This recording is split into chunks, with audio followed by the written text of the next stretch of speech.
Here we have the Moroccan royal lions, which is the animals descended from the Royal Palace collection of the King of Morocco. And he obtained these originally from the wild in North Africa.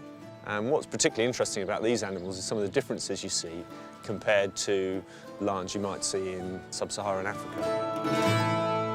The interesting physical features you can see in these animals particularly is that regal look in his skull.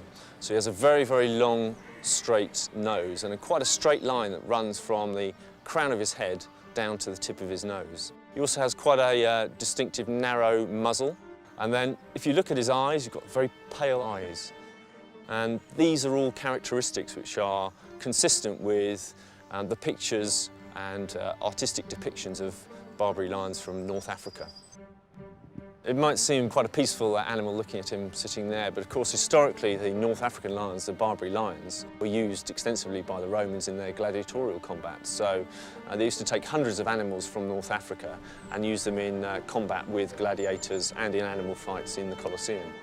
And you'll find in collections in zoos of the Moroccan king's lions that they tend to be quite feisty animals.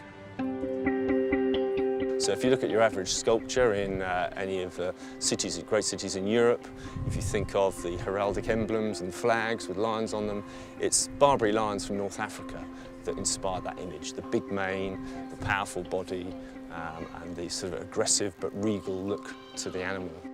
Unfortunately, over the last few hundred years, there are no lions left in North Africa.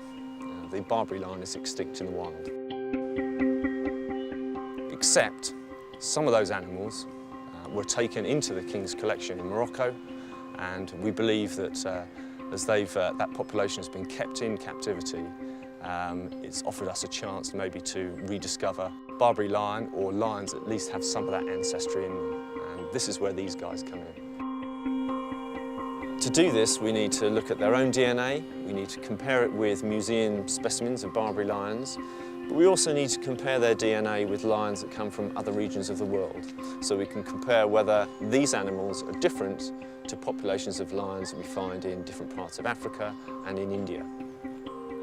So maybe this guy holds a little bit of genetic information in him that can help us to preserve lions, to understand differences between different types of lions, and we can take that forward and use that to conserve them in the wild, in zoos, and in the future.